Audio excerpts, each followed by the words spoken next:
Sorry, Wrong Number by Lucille Fletcher.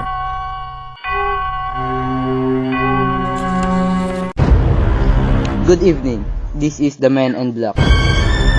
I'm called the Man in Black because I have a version of our light. I'm here in the studio tonight. What are you doing? Dim the light. You fool! In Brussels. Excuse me. Where was I? Oh, yes. Tonight, I'm here to introduce you to a program written by a woman who has seen into the darkest side of human weakness. The hateful, the mean, the thoughtless that leads to murder. Tonight from San Diego, we present a compelling actress we discover in the dark and dreary eucalyptus groves of Rancho Santa Fe. Miss Ruth Godley appears in a study of terror written by Lucille Fletcher called Sorry, Wrong Number, about a woman who is caught in an unfortunate predicament involving the telephone company and the police. This program is not for the squeamish. Listen at your own risk.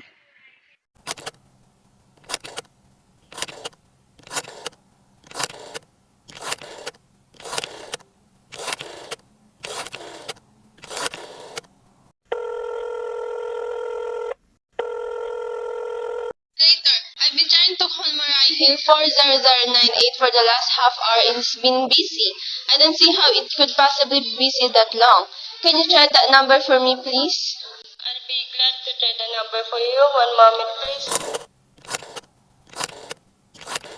I don't see how it could be busy all the time. It's my husband's office and I'm all alone here in the house. My health is very poor and I've been feeling so nervous all day. Ringing Murai Hills 40098. Is Mr. Stevenson's there? Hello, hello, hello. Hello. Hello? Hello, George. Yes, this is George speaking. Hello? Who is this? What number I'm calling, please? I'm here with our call. Oh, good. Is everything okay? Is the cost clear for tonight? Yes, George. They say that cost is clear for tonight. Okay. Where are you now? In the phone booth. Don't worry. Everything's okay. Very well. You know the address? Yes, I know.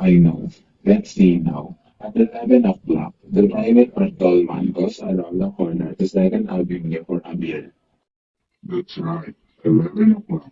Be sure all the lights are off. Okay. There should be only one light visible from the street. Okay.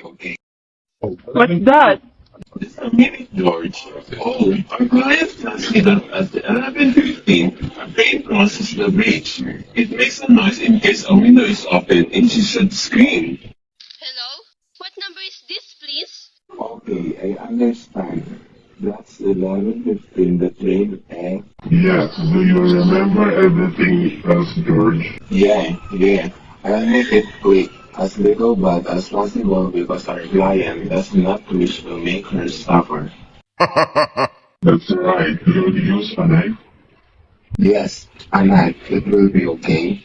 Afterwards, I'll remove the rings and the bracelet and the jewelry and the bureau drawer because our client wishes it to look like our simple laundry. Don't worry, everything's okay. I know. Oh, how awful. How unspeakably awful. Operator! Your number, please. Operator, I've been just cut off. What number are you calling? Well, operator, I was supposed to be calling Mariah Hill 40098, but it wasn't. Somewhere must have been got crossed. I was cut into the wrong number. And I've just heard the most dreadful thing. Something about a murder. And operator, you simply have to trace that call at once. I beg your pardon. May I help you? I know it was a wrong number, and I had no business listening. But these two men, they were cold-blooded fiends, and they are going to murder somebody. Some poor, innocent woman who was all alone in a house near a bridge. And we've got to stop them. We've just got to... What number are you dialing? doesn't matter what number I was calling. This was a wrong number, and you dialed it for me. And we've got to find out what it was immediately. What number did you call? Why, you're so stupid. What time is it? Do you mean to tell me that you can't find out what that number was just now? I'll connect you to the chip operator. I think it was perfectly shameful. Now, look, it was obviously a case of some little slip of the finger. I told you to try Moray Hill 40098 for me. You dialed it, but your finger must have slipped. It was connected with some other number, and I couldn't hear them, but they couldn't hear me. Now, I simply fail to see why you couldn't make that same mistake again on purpose. Why you couldn't try to dial Moray Hill 40098 in the same careless way. Moray Hill 40098, I will try to get it for you. Thank you. I'm sorry, Moray Hill 40098 is busy. Operator, your call please. Didn't try to get that wrong number at all. I asked you explicitly, and all you did was dial correctly. I am sorry. What number are you calling? Can't you for once forget what number I'm calling and do something for me? Now, I want you to trace that call. It's my civic duty, and it's your civic duty to trace that call and apprehend those dangerous killers. And if you want, connect you with the chief operator. Well, please. All this talk can't make anyone understand. Is the chief operator? Chief operator, I want you to trace a telephone call, immediately. I don't know where it came from or who was making it, but it's absolutely necessary that it be tracked off, because it was about a murder that someone's planning. A terrible, cold-blooded murder for a poor innocent woman tonight at 11:15. I see. Can you trace it for me? Can you track down those men? Well, I'm not certain. It depends. It depends on what? It depends on whether the call is still going on. If it's still a live call, we can trace it on the equipment. Depends on whether the call is still going on. Disconnected? The parties have stopped talking to each other. But of course, they must have stopped talking to each other by now. That was at least 5 minutes ago, and it didn't sound like the type of that would make a long call. I could try tracing it. May I have your name, please? Mrs. Stevenson. Mrs. Albert Stevenson. But listen, And your telephone number, please? Plaza 3 2098.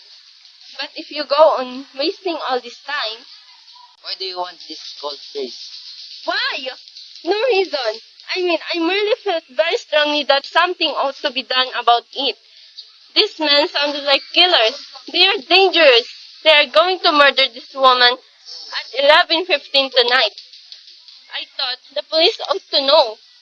Have you reported this to the police? Well, no, not yet. You want this call checked purely as a private individual?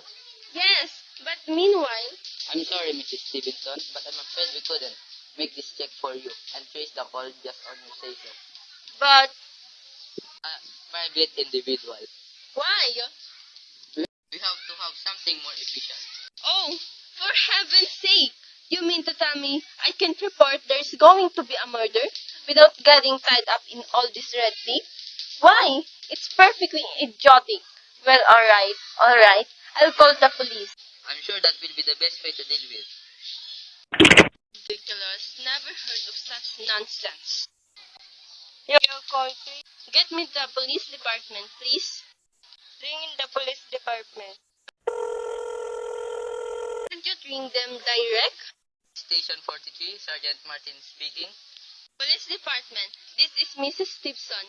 Mrs. Albert Smith Stevenson of 5353 North Sutton Place. I'm calling to report a murder. The murder hasn't been committed yet. I just overheard plans for it over the telephone, over a wrong number that operator gave me. I've been trying to trace down the call myself, but everybody's so stupid, and I guess in the end of you're the only people who can do anything. Yes, ma'am. It was a perfectly definite murder. I heard their plans distinctly. 2 men were talking, and they were going to murder some woman at 11:15 tonight. She lived in a house near a bridge. Are you listening to me? Oh.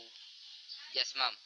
And there was a private patrolman on the street. He was going to go around for a beer on the 2nd Avenue.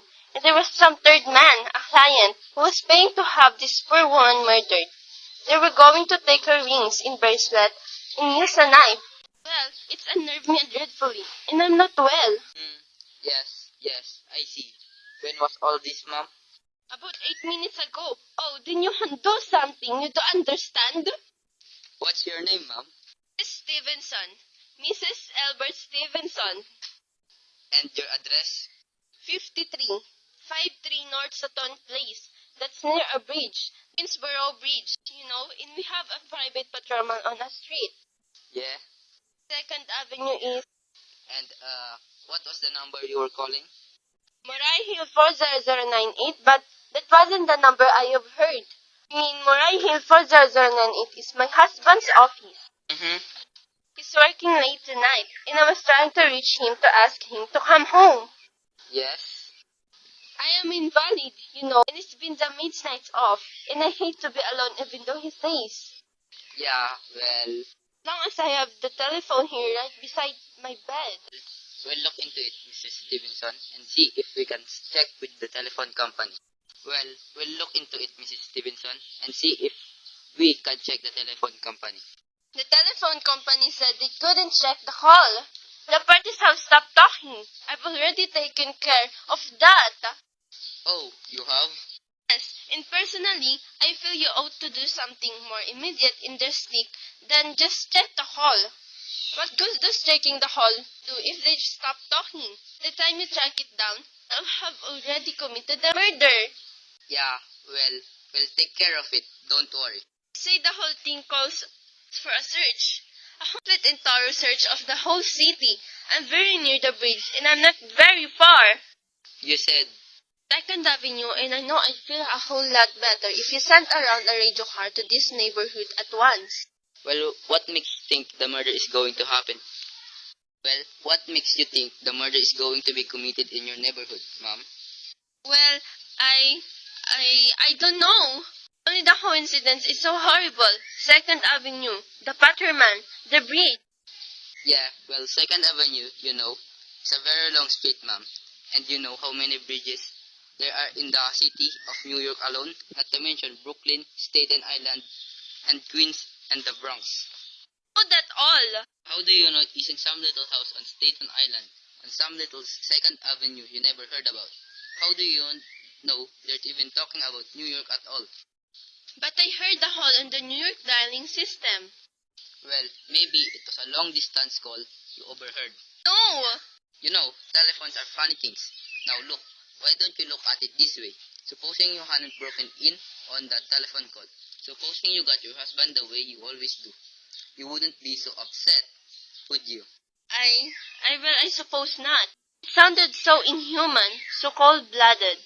Well, a lot of murder are plotted in this city every day, ma'am. We managed to prevent almost all of them. But a clue of this kind is so vague. It isn't much more use to us than no clue at all. But surely you can. Unless, of course, you have some reason for thinking this call was phony and somebody was planning to murder you. Me? No, I hardly think so. I mean, why should anybody? I'm alone all day and night. I see nobody except my maid, Eloise. She 100-pounder. Yeah? She's too lazy to bring up my breakfast tray. Mm-hmm. The other person is my husband, Albert. He's crazy about me. He adores me. He waits on my hand and foot and Mm-hmm. has scarcely left my side since I took sick 12 years ago. Yeah, well, then there's nothing for you to worry about. And you just leave the rest to us. We'll take care of it. Well, what will you do? It's so late. It's nearly 11 now. We'll take care of it, lady. Well, will ya broadcast it all over the city and send out squads and warn your radio cars to watch out, especially in suspicious neighborhoods like mine. Lady, I said we'll take care of it. Now, I got a couple other matters here on my desk that required immediate attention. So, good night, ma'am. Thank you. Oh, Oh, you idiot! Why did I hang up the phone like that? Now he'll think I am full. Oh, why doesn't Leonard come home? Why doesn't he? Forget the operator again.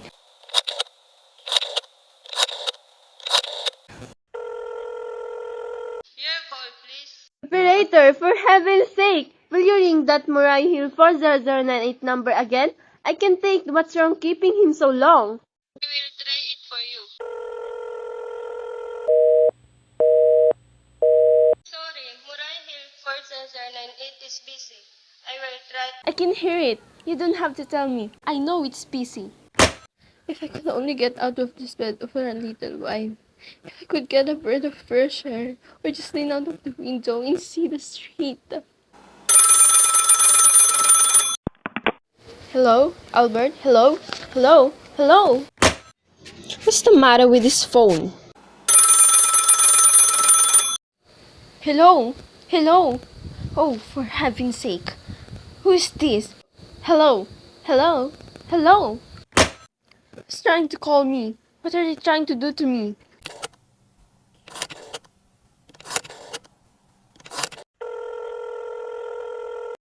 Your call, please. Hello, operator. I don't know what's the matter with this telephone tonight. It's possibly driving me crazy.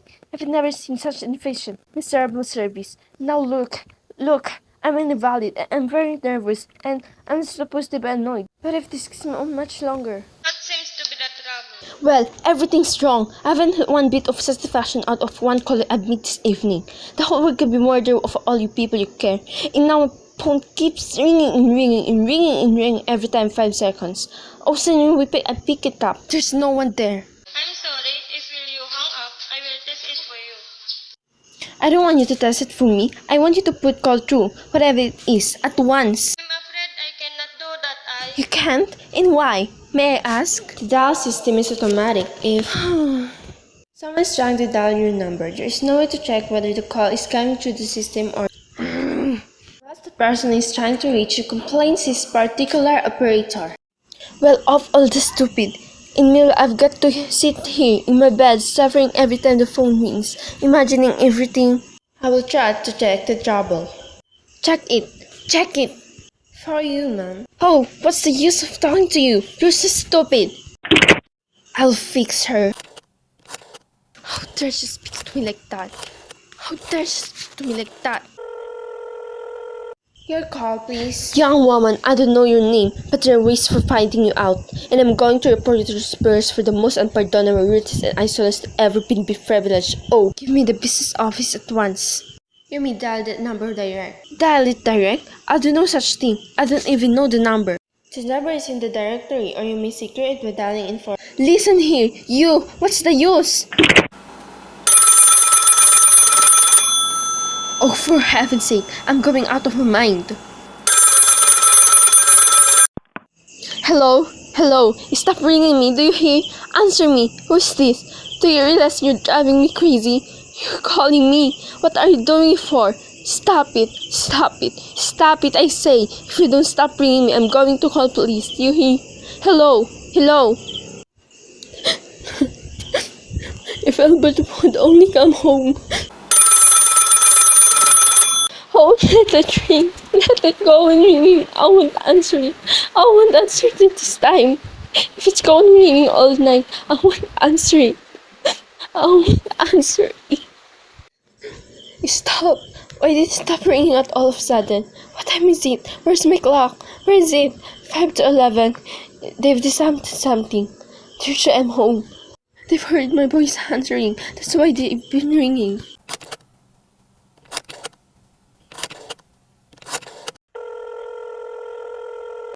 Oh, where is she? What did she answer? Your call, please. Where were you just now? Why did you answer? Give me the police department.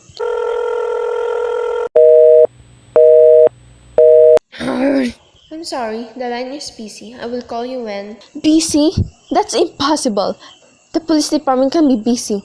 There must be other lines available. The line is busy. I will try to get it from you later. No, I've got to speak up to them now. It may be too late. I've got to talk to someone. What number do you speak to? I don't know, but there must be someone to protect people beside the police department. A detective agency, You will find agencies listed in the classified directory. I don't have a classified. I'm too nervous to look it up. I don't know how to use that book. I'll connect you with information. Perhaps she will be able to help you. No, no! Oh, you're being spiteful.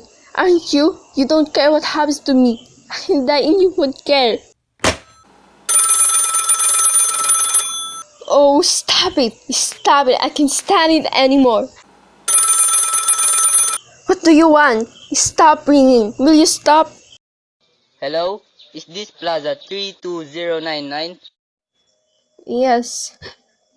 Yes, this is Plaza 32099. This is Western Union. I have a telegram here for Mrs. Albert Stevenson. Is there anyone there to receive the message? I I am Mrs. Stevenson. The telegram is as follows. Mrs. Albert Stevenson, 50 North Sutton Place, New York, New York. Darling, terribly sorry. Tried to get you for last hour, but line busy. Leaving for Boston 11 p.m. tonight on urgent business. Back tomorrow afternoon. Keep happy. Love. Signed, Albert. Oh no. Do you wish us to deliver a copy of that message? No. No, thank you. Thank you, madam. Good night. Good night. No. No, I don't believe it. He couldn't do it. He couldn't do it. Nobody knows I'll be all alone. It's some trick. It's some trick. I know it.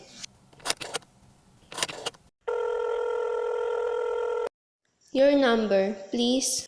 Try that number right here, 40098 for me. Just once more, please. You may dial that number direct.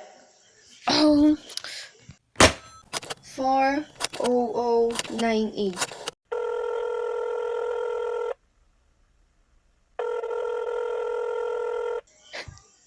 Oh no, you're gone. Oh, Albert, how could you? How could you? Oh, but I can stay alone tonight. I can't. If I'm alone one more second, I'll go mad. I don't care what he says or what expenses is. I'm a sick woman. I'm entitled to some consideration.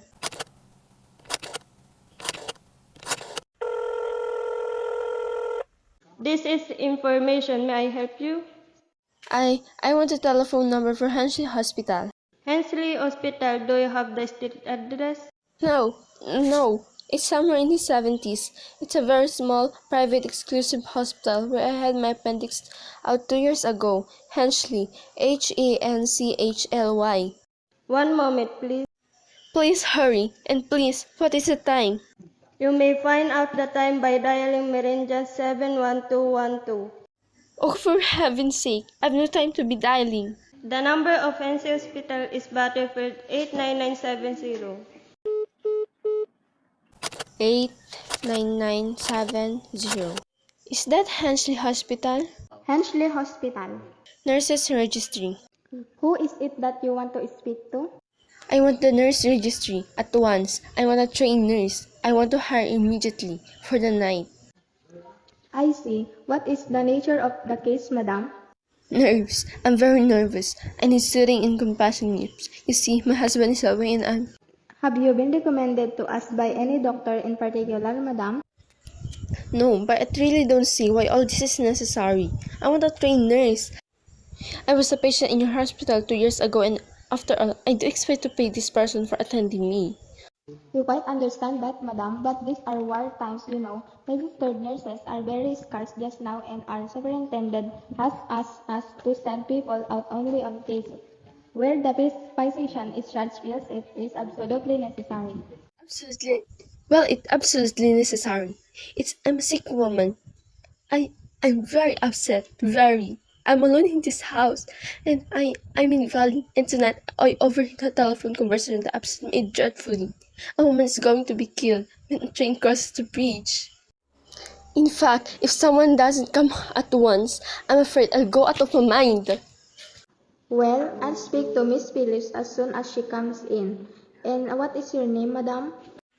Miss Phillips, when do you expect her to come in? I really couldn't say. She went out to supper at 11 o'clock. 11 o'clock? But it's not 11 yet. Oh my, clock has stopped. I thought it was running down. What time is it? Just 15 minutes past 11. What was that? What was that, madam? That! That clicked just now, in my own telephone, as though someone had lifted the receiver off the hook of the extension telephone downstairs. I didn't hear it, madam. Now about this, nurse. But I did. There's someone in this house. Someone's downstairs in the kitchen, and they're listening to me. I won't pick it up. I won't let them hear me. I'll be quiet, and they'll think. But if I do call someone, now while they are still down there, there will be no time. I've got to get that operator. Your call, please. Operator, I'm in desperate trouble. I'm sorry, I can hear you. Please, speak louder. I don't dare speak louder. There's someone listening. Can you hear me now? I'm sorry. But you've got to hear me. Please. You've got to help me. There's someone in this house. Someone's going to murder me. And you've got to get in touch with the... There it is. Do you hear it? He's put it down. He put it on the extension phone. He's coming up the stairs. Give me the police department. One moment, please. I will connect you.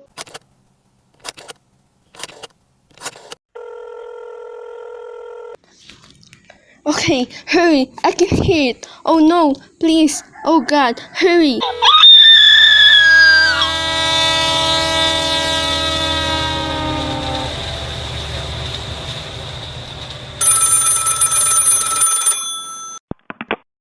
Police Department, Present 53. Sergeant Martin speaking.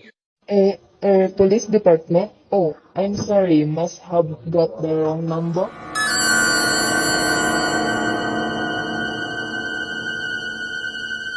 Don't worry, everything's okay.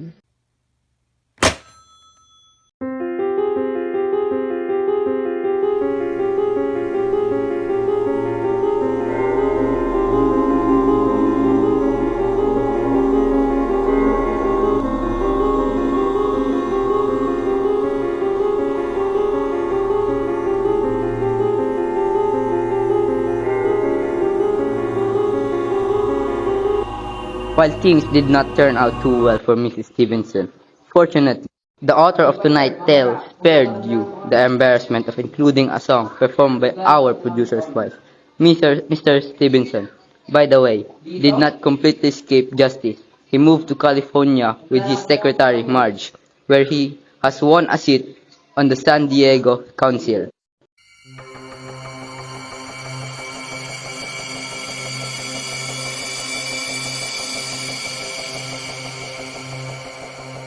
Sorry. Wrong Number was originally produced and broadcast live by Columbia Broadcasting on May 25, 1943. Starring the legendary actress of the legitimate theater, Miss Agnes Moorehead. Michael Wynn directed Ms. Ruth Godley, Philip Van Oppen and John Chalmers in tonight's reprise of Suspense. This is your announcer, Tim Evans.